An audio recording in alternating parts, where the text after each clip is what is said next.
ناظرین گرامی، ایک بادشاہ تھا، اس میں ایک عادت بد تھی، اسے بیٹی سے بہت نفرت تھی۔ اللہ کی قدرت کہ اس کے ہاں پہلے بیٹا پیدا ہوا۔ اسے اپنا بیٹا بہت عزیز تھا، بہت لاڈ پیار سے اس کی پرورش ہو رہی تھی۔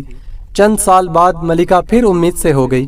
ولادت کے دن قریب تھے، لیکن بادشاہ سلامت کو کسی دوسرے بادشاہ کی دعوت پر ملک سے باہر جانا پڑا۔ جانے سے پہلے بادشاہ نے ملکہ کو حکم دیا کہ میں کہیں باہر جا رہا ہوں، اگر میرے آنے سے پہلے ولادت پر لڑکا ہوا تو ٹھیک، لیکن اگر لڑکی ہوئی تو اسے ہلاک کر دینا۔ بادشاہ چلا گیا۔ چند ہفتے بعد اس کے ہاں لڑکی کی ولادت ہوئی۔ اولاد ماں کو بہت پیاری ہوتی ہے، اس لیے رونے لگی کہ اللہ، اب میں کیا کروں؟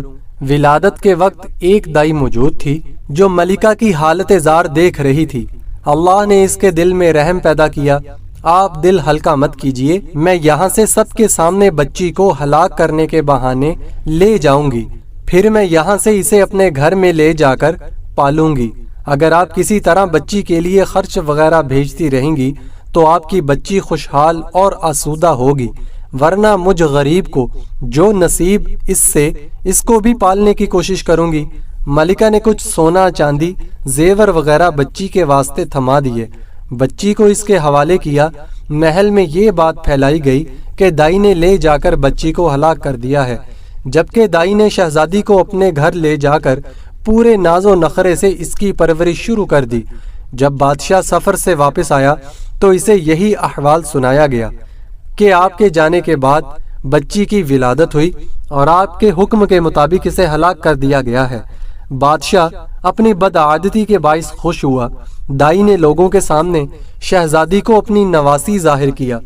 کبھی کبھار بادشاہ سے چھپ چھپا کے شہزادی کو لاتی۔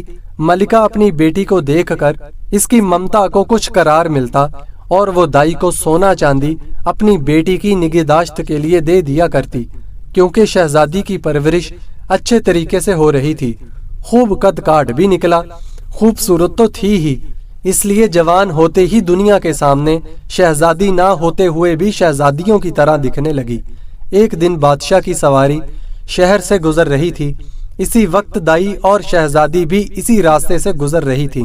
بادشاہ کی نظر شہزادی پر پڑی، پوچھا یہ کون ہے؟ وزیر نے کہا یہ اس بیچاری عورت کی نواسی ہے۔ بادشاہ نے حکم دیا کہ مجھے یہ بہت پسند آئی ہے، کل اس کے گھر میرے لیے رشتہ لے کر جانا۔ چونکہ حقیقت کا کسی کو پتہ نہیں تھا، اس لیے دوسرے دن وزیر دائی کے گھر بادشاہ کے لیے اس کی نواسی کا ہاتھ مانگنے گیا۔ اب دائی کے اوسان خطا ہو گئے کہ یا اللہ، اب میں کیا کروں؟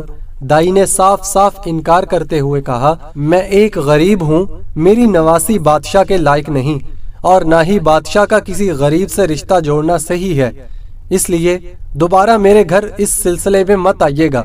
بادشاہ خود تو نہیں آیا، لیکن رشتے کے لیے اس نے دائی کے گھر بہت بندے بھیجے۔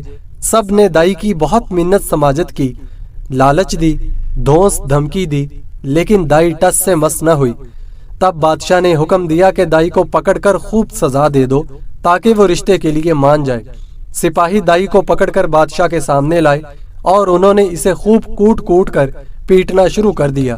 سپاہیوں نے دائی کو کپڑے کی طرح نچوڑ کر رکھ دیا۔ بیچاری پہلے سے ہی 2 ہڈیوں پر تھی، اتنی مار برداشت نہ کر سکی اور بادشاہ کے سامنے چیخ پڑی، بادشاہ سلامت، یہ کوئی اور نہیں، یہ آپ کی بیٹی ہے۔ میں نے اسے ہلاک کرنے کی بجائے اسے اپنے گھر میں لے جا کر اس کی پرورش کی۔ اب بادشاہ کو احساس ہوا کہ وہ کیا غلطی کرنے جا رہا تھا۔ خدا نے اسے گناہ عظیم سے بچایا۔ وہ اور زیادہ غصے میں آ گیا۔ اپنے بیٹے یعنی شہزادے کو بلا کر حکم دیا، اپنی بہن کو جنگل میں لے جا کر قتل کر دے اور اس کی آنکھیں نکال کر اور اس کا خون نکال کر مجھے دکھا دے تاکہ مجھے یقین ہو جائے۔ شہزادہ پریشان ہوا کہ وہ کیسے اپنے ہاتھوں سے اپنی بہن کو قتل کر دے۔ اسے کسی صورت یہ گوارا نہ تھا، اگرچہ اسے اپنی بہن کے متعلق اب معلوم ہوا، لیکن اسے پتا تھا کہ بادشاہ ہر صورت اپنی بیٹی کو مارنا چاہتا ہے۔ اگر اس نے قتل نہیں کیا تو بادشاہ دونوں کو ہلاک کر دے گا۔ مجبور ہو کر اپنی بہن کے ساتھ جنگل کی طرف چل پڑا۔ جب دونوں جنگل پہنچ گئے تو بھائی کی محبت بہن کے لیے جوش میں آ گئی۔ بہن سے کہا کہ میں کسی صورت تمہیں اپنے ہاتھوں سے قتل نہیں کر سکتا، میں تمہیں یہیں چھوڑے دیتا ہوں، آگے تمہاری قسمت کہ تمہیں درندے نگل جائیں یا تم بچ کر کہیں اور نکل جاؤ، لیکن بہن نے بھائی کا ہاتھ پکڑ کر کہا، نہیں بھائی، تم مجھے قتل کر دو، میری آنکھیں اور خون لے جا کر باپ کو دکھا دو، نہیں تو وہ تمہیں بھی مار دے گا، جو مجھے کسی صورت گوارا نہیں۔ دونوں بہن بھائی ایک دوسرے کے گلے لگ کر رونے لگے۔ آخر کسی طرح بھائی نے بہن کو منایا۔ شہزادی آنسو بہاتے ہوئے گھنے جنگل کی طرف نکل پڑی۔ آخری بار پلٹ کر بھائی کو دیکھا اور جنگل میں گھس گئی۔ اس کے بعد شہزادے نے ادھر ادھر سے ڈھونڈ کر ایک ہرن کا شکار کیا اور اس کی گردن کا خون نکالا اور آنکھیں نکال کر بادشاہ کو لے جا کر دکھا دی۔ بادشاہ نے آئینہ منگوایا، اس میں اپنی آنکھوں کو اور اس آنکھوں کو غور سے دیکھا۔ جب اس کو یقین ہو گیا کہ آنکھوں کا رنگ ایک ہی ہے، تب اسے تسلی ہوئی۔ ملکہ نے کسی طرح شہزادے کو بلا کر اس سے بیٹی کے متعلق پوچھا۔ شہزادے نے ماں کے سامنے سارا احوال گوش گزار کر دیا۔ ملکہ نے منہ آسمان کی طرف کر کے ہاتھ اوپر اٹھائے اور بیٹی کے لیے دعا مانگی کہ اے اللہ، تو میری بیٹی کی حفاظت کر، اسے اپنے امان میں رکھ اور اسے کسی اچھی جگہ پر لگا۔ اب آگے شہزادی کا قصہ سنیے۔ شہزادی جنگل میں رہنے لگی اور بھوک مٹانے کے لیے جنگلی پھل پھول بوٹے کھا کر اپنا وقت گزارنے لگی۔ اس دوران بہت سا وقت گزر گیا۔ جھاڑیوں کانٹوں سے الجھ کر اس کے بوسیدہ کپڑے تار تار ہو گئے۔ آخرکار اس کے بدن پر کوئی کپڑا نہ رہا۔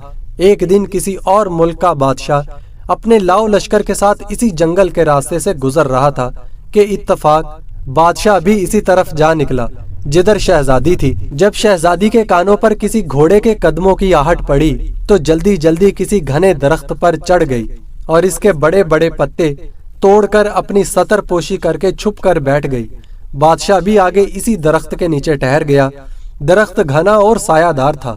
ایک طرف اپنے گھوڑے کو باندھا اور درخت کے سائے میں اپنا کپڑا بچھا کر تھوڑی دیر سستانے کی خاطر لیٹ گیا۔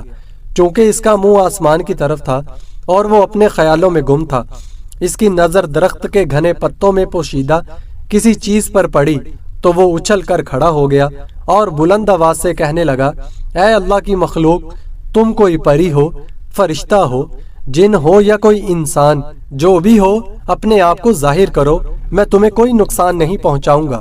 شہزادی نے کہا، اے مسافر، میں ایک لاچار لڑکی ہوں، میرے جسم پر کپڑے نام کی کوئی چیز نہیں ہے، تم اپنے نیچے بچھی چادر کو میری طرف پھینک دو تاکہ میں اسے ڈھانپ کر نیچے اتروں اور تم سے بات کر سکوں۔ بادشاہ نے اپنے نیچے سے کپڑے کو اٹھایا اور اس کا گولا بنا کر اس کی طرف پھینکا۔ شہزادی نے اس کپڑے سے اپنے جسم کو خوب اچھی طرح ڈھانپا اور کسی نہ کسی طریقے سے درخت سے نیچے اتر گئی۔ جب بادشاہ نے شہزادی کو دیکھا تو اس کے حواس گم ہو گئے۔ اس کے پورے ملک میں اتنی خوبصورت لڑکی نہیں تھی۔ پورے دل و جان سے شہزادی پر فدا ہو گیا۔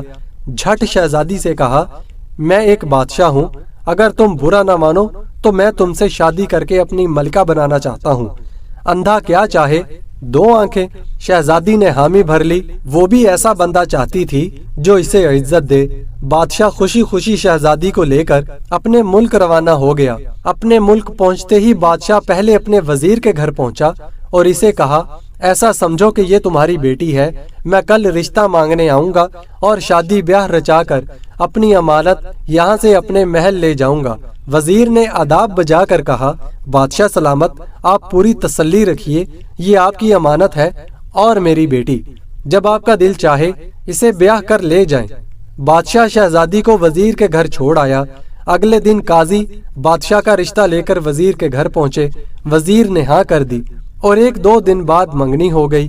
بادشاہ شہزادی کے عشق میں سب کچھ بھول چکا تھا۔ جلدی جلدی شادی کا نیوتا بھیجا اور شہزادی کو بیاہ کر اپنے محل لایا۔ بادشاہ اور شہزادی اس شادی سے بہت خوش تھے۔ اس دوران بادشاہ نے شہزادی سے اس کے متعلق کچھ نہیں پوچھا تھا۔ چند سال بعد اس کے ہاں بیٹے کی ولادت ہوئی۔ بادشاہ بہت خوش تھا۔ اس نے شہزادی سے، جو ملکہ بن گئی تھی، پوچھا، اب جب کہ اللہ نے ہمیں اولاد نرینہ سے نوازا ہے، تم ایک بیٹے کی ماں بن گئی ہو، اب مجھے بتاؤ کہ تم کون ہو، کس کی بیٹی ہو اور کس جگہ سے تمہارا تعلق ہے۔ شہزادی نے کسی طریقے سے بادشاہ کو ٹال دیا۔ ماہوں سال گزرتے گئے۔ بادشاہ کے ہاں دوسرے بیٹے کی ولادت ہوئی۔ بادشاہ نے شہزادی سے پھر وہی سوال کیا اور شہزادی نے بادشاہ کو پھر ٹال دیا۔ آخر کار شہزادی کے ہاں جب تیسرے بیٹے کی ولادت ہوئی تو اس موقع پر بادشاہ نے شہزادی کی حقیقت جاننے کے لیے بہت دباؤ ڈالا۔ آخرکار شہزادی مان گئی اور بادشاہ کو حقیقت بتائی کہ وہ فلاں ملک کے بادشاہ کی بیٹی ہے۔